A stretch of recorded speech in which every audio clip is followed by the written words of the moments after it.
Hi there, and welcome on the journey to transform culture. I'm Steve, and I'll be your guide. Well, folks, I hope you're having a fantastic day and an even better week. Staying cool if it's summertime when you're watching this, staying warm if it's wintertime when you're watching this, just depends, right? Well, folks, I just got through, and I'm probably a year or two, I don't know when this series came out, Apple TV, but watched a series called Dark Matter, and that kind of skipped past the title because I thought, I'm not really into dark things, so it didn't really intrigue me. But I thought, read the premise, and I thought, let me see what this is about. Became pretty well instantly hooked. The I won't get into the whole show because this video isn't about doing a breakdown of the show, although I love to break down movies and shows. So if you like that kind of stuff, we could probably do it. Pick a movie and pick it apart a little bit and have fun with it. But talk about the undertones and themes and all the things, right? But anyway, based on watching the show, what had come to me was how it linked back through, kind of in its own synchronicity, art imitates life and vice versa. How some of the conversations we've had, talking about choices, right? Talking about choices within organizations, and not just organizations. Obviously, we start out with organizations in that cultural aspect, but then everything we know ripples outward, right? And it doesn't start in organizations, but that's kind of our jumping in point, right? Because this needs to be useful for you, not only, to your thriving livelihoods, right? Across all spectrums, whether you're an owner, whether you're a leader, whether you're a team member, whether you're associated friends, family, or all the all the associations you could surmise, right, from those relationships.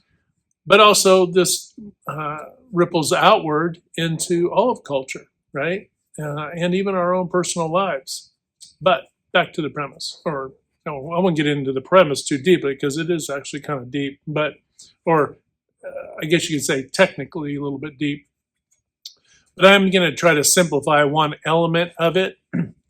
And in it, this particular man is a scientist, and he figures out a way. And if you've heard anything to do with superposition, and that's essentially, think of a coin. When you flip a coin, that coin, when it's in the air flipping, it has infinite potential, right? It could land, when it eventually lands, it'll either land heads or tails, right? Or it could land on its edge. It may be, the odds may be far against it, but that is one possibility, right? And and so when you think of it that way, think of the infinite possibilities, the intersection that leads to infinite possibilities, right? And in this situation, what he developed, and I'm not going to use a cube because I don't really have anything cube. I guess I could have held up a big box, but I'm going to use a tennis ball instead. But he made this cube. Well, this, theoretically the small cube, but then he ends up making a big one that a person can get inside. Which that actually sparked a kind of a chain reaction within myself to kind of visually bring about or bring forward some of the things we've been talking about with making choices, right? In organizations, wherever you are in the organization, newest employee to the CEO. But within the premise of the story, the idea is that he goes inside, and I'm going to hold the tennis ball. He goes inside. I'm changing the premise a little bit for this example. He goes inside this, big giant ball in this case. But when he goes in there, closes the door, he has to do a certain thing. And spoiler alert, so I'm not giving it perfectly away, but I'm giving enough of it away. So if you haven't seen it and you want to see it, you might want to skip over this video or go watch it, or at least get started on it. But you'll get there in about 2 of the episodes, so don't worry. But you walk into this giant ball, in this case, my premise, And when you're in there, so you go in this ball. Then you have to kind of suspend. You could say like somebody would meditate or kind of suspend, focus on your reality. I won't actually go into what they do in the show, but that now imagine there were an infinite amount of doors. Okay, you could say corridors, you could say doors in multiple, an infinite amount of directions, multiple doors, almost like a tesseract, right? If you saw, crud, I forgot the name of the movie. Gosh, I'll come back to it. But anyway, a tesseract. So you go in and you have an infinite amount of possibilities. You go any direction. But the unique thing is let's say you open up one of the doors in one of the corridors and you open it up and you're in a different reality. Okay. Now, obviously, just play along for a minute. Okay. Obviously, you have to suspend. This is all, think of more of a dream. You might have to visualize this in your mind, right? But you open up a door and there's a different reality. And it may be a life like you step out into it and you go through the town or city you live in, and then you see the version of you that lives there. But maybe the version of you, maybe you're a teacher or maybe you're a doctor or whatever you are. But the version you see in that particular landscape is one of a person that's essentially a version of you that manages a hardware store, right? Whatever. And it could be all kinds of possibilities, but let's say that's the one. And you're like, oh, wow, and you observe that.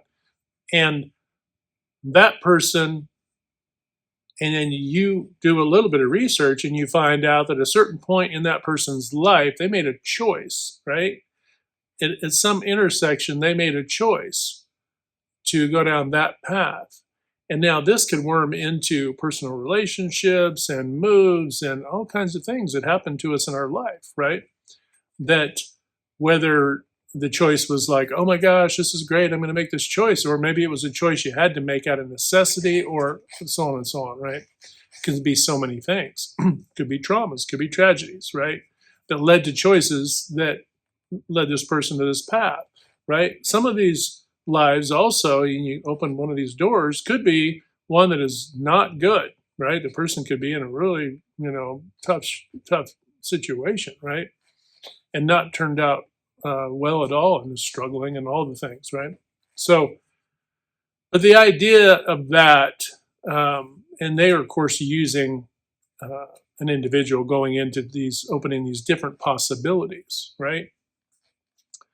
But reeling that back, think back to us in our everyday lives, in our everyday professional lives, since we like to jump in with organizational side of the house first, is that every moment you're making decisions, you're making choices. You are in a superposition when you are in the midst of a choice, right? When you come to an intersection of, you may think there's two choices that you have to make, or three, or even a few more, but there may be, an infinite amount, right?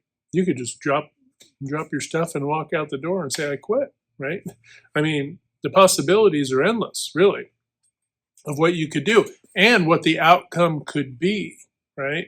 So when you're making choices, and a lot of times, oftentimes when I'm doing these videos, we're kind of narrowing the band, right? We're narrowing it down to, hey, you're making a choice that's going to arrive at a greater good, a better outcome for your customers, which ends up being everyone, right? In the end, to include yourself, or you're going to make a choice that doesn't. I've narrowed it down to like a few, short, a few tributaries to keep this pretty straightforward and simple. Because a lot of times the simplest thing tends to be the easiest thing for us to, kind of digest, right?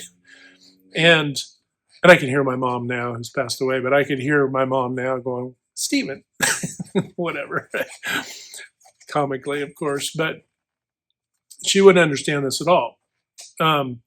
so you have to kind of use your imagination. It is kind of the what if scenario playing it out. You could use the lottery, right? If you won the lottery tomorrow, like you're living your life like you are, and we've all kind of had fun playing this game out. Oh, if I won the lottery, do this, do that, whatever. But your life would go on a different trajectory. It wouldn't. That would be such a significant change, right? Now, if you were already a multi-billionaire, it probably wouldn't change a whole lot, right? Well, it's changed some, maybe a little bit. You'd be like, oh, this is great. I can help more and create more, et cetera, et cetera. It would change from that perspective, but it wouldn't fully change your life. But for most average people running around the world, it would change their lives significantly, right? And it often does. And sometimes not always for the better, but that's only because of choices that are made. So you made a choice to buy the lottery ticket, right? That got you the win. But then, with every moment and day and so on and so forth, situation that arrives after that, right? So it never stops with one choice. It could be a choice later, a choice that is made that ends up being lead to all kinds of destructiveness in one's life, or all kinds of situations, right? Again, infinite possibilities, right? So this is oftentimes why people are trying to do the right thing and do good things and so on, and then they bam, right? They feel like they're just getting beat down in life because they're trying to make good choices, and they may be leading them into situations. Making good choices, they still may find that there are difficult things that are just seem to be seeking or finding them, right? And they're constantly in a what seems like a perpetual struggle, right? That's what it would seem like.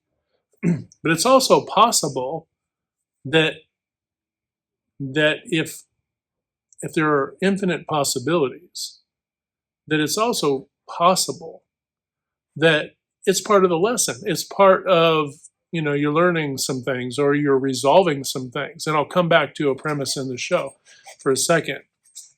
Again, a little bit of a spoiler alert, but what he figures out, he's trying to get back to his home world, right? At a certain point, he gets lost or whatever, and he's trying to get back to his home world. Let me set this bulb down before it falls.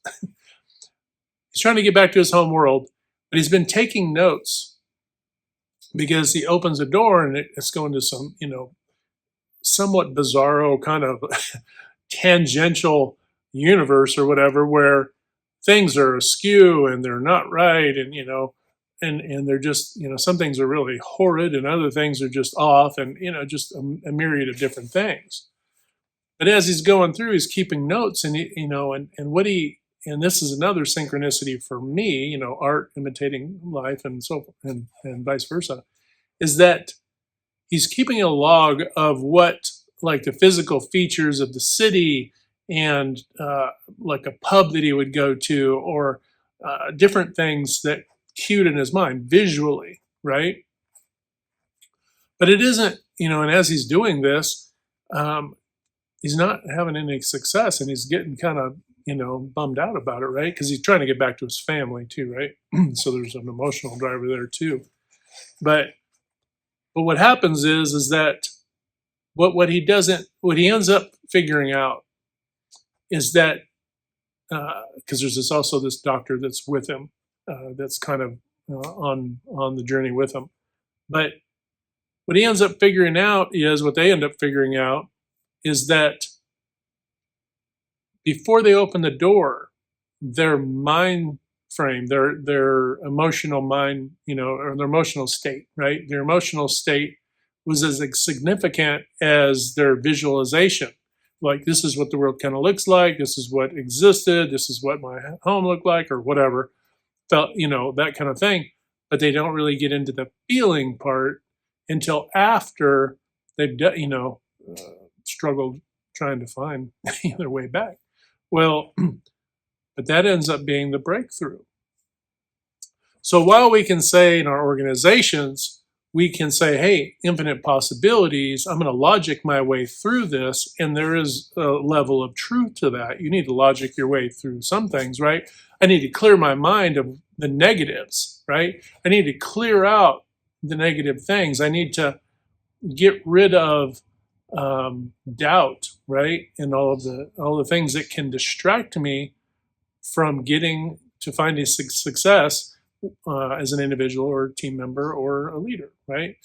And for my team, right? So, so there is a logic side of that, but you also have to feel, and this is where it comes back to. Remember when I said we're here to protect love? Well, why? Because protecting love, and love is much, it's also a feeling, right? We have empathy. We feel for other people, for their struggle, right? For their pain, for their joy, for their breakthrough, for their, all the good and wondrous things that can happen in their life, for their victories, right? And for their struggles. So it's everything, but it's a feeling. So it's not just intellectualizing your way through your ability to be a leader or to be a team member or to be an owner, right? It's also having compassion and feeling for your team, for the customer. And if you understand that you need to combine these things, right?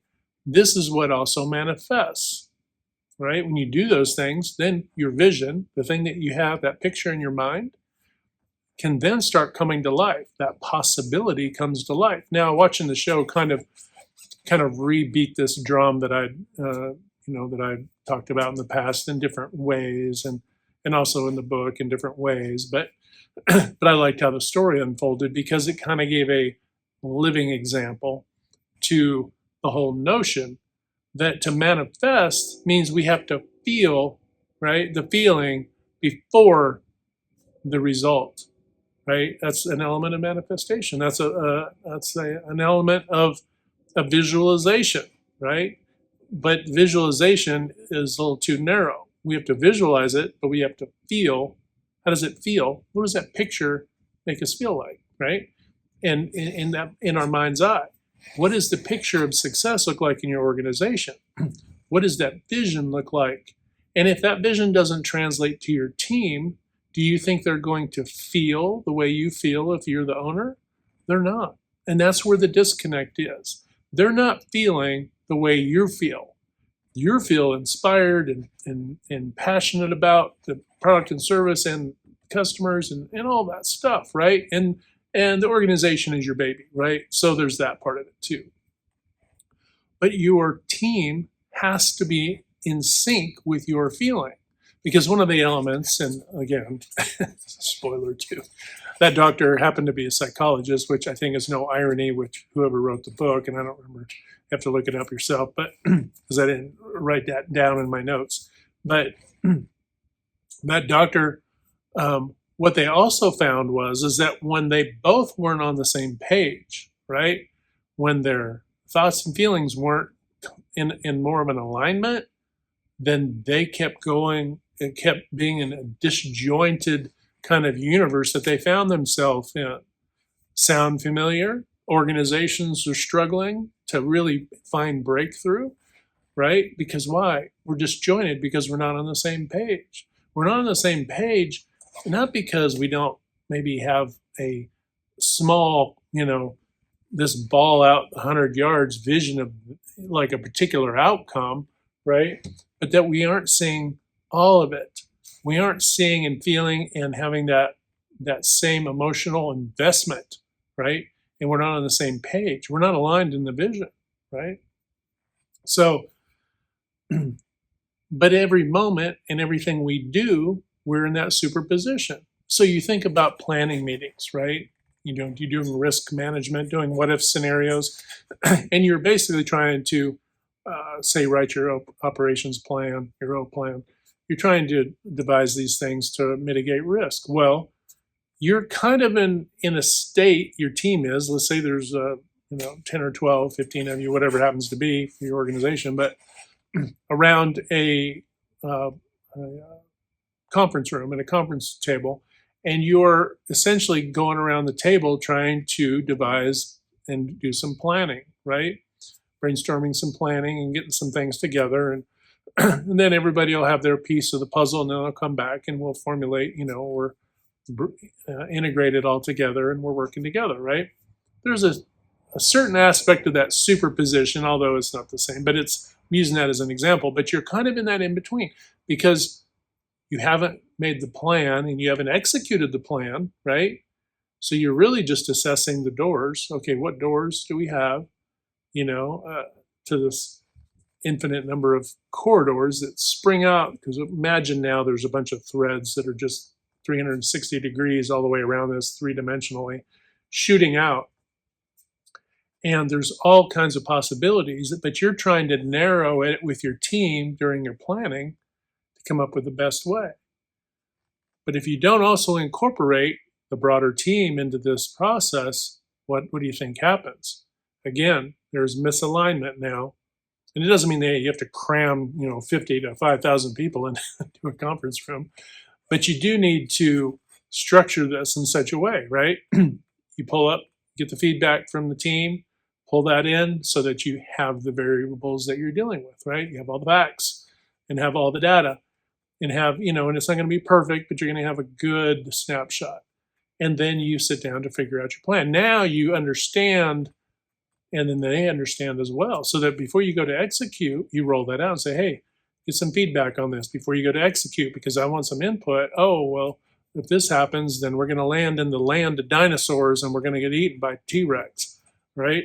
You're going to open the door and we're going to get gobbled up because we didn't consider something. Because you can't have complete vision. No one person can have complete vision. This is why you're on a team to begin with, folks. Otherwise folks would just, try to do it all themselves, and you can't do everything yourself, right? You shouldn't want to anyway. But you and your team have to think and feel your way through this all together. And I know it sounds a little squishy to say, well, we got to feel it. Well, look, folks, we got to get into it. We have to care. If what we're doing for our customers, and remember, who are our customers? Aren't they everyone? Ultimately, you help your end users and product and service. That's all product and service out there, right? Folks are doing things out in the world. When we're consumers of that as well, and what do you think that's doing? It's allowing us to protect love in our own lives too, right? It may not be that you're necessarily what you're doing where you work and so on is doing that necessarily 100% just for you. No, it's bits and parts and pieces that are all of culture that are echoing back into our own lives. And this is why when we say protect love, why? Because if you don't associate and attach love to your purpose for why you're doing what you're doing, then you're going to get off track, right? And while I may show a split, you may be thinking, oh, well, the leaders and the teams. No, there could be a split between team members, a split between leaders, a split between sites. And this could be a whole twisting of splits. And before you know it, you're going, 5,000 different directions, not just 2 or 3, right? It's easy for me to say, well, it's a split. You're not aligned. Well, alignment could be, frayed, right? Your whole organization could be frayed. And while there may be a few of you that are kind of close and similar in alignment, right? You don't have great alignment. And this is why you have to bring it back. And this is why I'm using this example today, a bit of a visual example. You have to kind of imagine it. But if you want to get back home, and in this case, right, to kind of use the premise of the show, but if you want to get back home, you have to get in sync with the vision and how that made you feel. And if there is an alignment, then it's no harm, no foul. If you're a team member and you're not aligned with the team, it's okay to move on to a team that you are aligned with. There's nothing wrong with that, right? It's completely viable, completely acceptable to say, you know what, this isn't my tribe. This isn't where I need to be. I'm going to thrive better somewhere else because I need to get on board with something that's more aligned with me. And that being said, remember, it has to be an agreed upon vision because, if you're the brand new employee, but the organization isn't doing what, isn't aligned with your vision, that may be true and you may need to move on. But remember, 99 aren't going to move for the one. I mean, it's just not going to happen. We know this. And typically, if people have been working in an organization long enough, a great many of them do have some better alignment, right? But we still have to be humble enough to understand that we don't have perfect alignment, and we never will. So we can't become arrogant, right? Can't become arrogant about or ego-filled to think, well, we know we've been here forever, and so no. In fact, that's where you need to guard yourself. Why is that? Because you're opening doors that are leading you down to all these crazy places, and your organization is not finding breakthrough. Why? Because you believe your vision and how you feel is in alignment when it's not. You're essentially projecting, right? You're projecting that, and so we have to be careful we don't project some level of perfection or some level of we got it all figured out, and nobody's going to tell us that we don't have it figured out. Well, of course, somebody shouldn't just come in and tell you don't have it figured out. We should say, hey, why are we doing this? What have we factored in or figured this into the equation, right? We need to look at everything as an adventure, as an exploration, right? Not as you're right, I'm wrong. Very sophomoric to start casting people off into these buckets, right? Like we saw when we were kids in school, right? The cliques, well, because people are off in their own little, tributaries. No, they're off in their tributaries because you don't have alignment. We can't, that worked in high school, but guess what? It doesn't work in organizational cultures. And why is that? Because we're there for the same purpose, or at least we should be. And if we're not, that's when we need to reassess and then reset and then move on from there, right? Stay in that superposition. If now internally as an individual, we may have to really do some soul searching and say, is this really the career I want to have? Because it may be you've been doing something for 5, 10, 15, 20 years, and it's something you do well, but you're not passionate about it. What do you think that is? Because your heart's not in it. Your heart and your brain aren't aligned. And once they do get aligned, guess what? Better aligned. Guess what? You're going to find an avenue and a passion that you love, something you enjoy doing. And then you're going to take off on that, and you're going to thrive at it, right? It may take a while, but you're going to get there. And you have to believe that. Because again, it's about your attitude before you open that door, right? What is your vision, right? What is your vision, and what are you feeling? And that's where you're going to create the future for yourself, right? The future for your organization, the future for your family, the future for your local communities, the future, right? So anyway, I think we'll wrap that one up for today. Just remember, making choices, being at crossroads, right? In every situation, moment to moment, really, but even in bigger decision points in your life, you're kind of in this, a bit of like a superposition where you haven't really gotten there yet, but you're not where you were, right?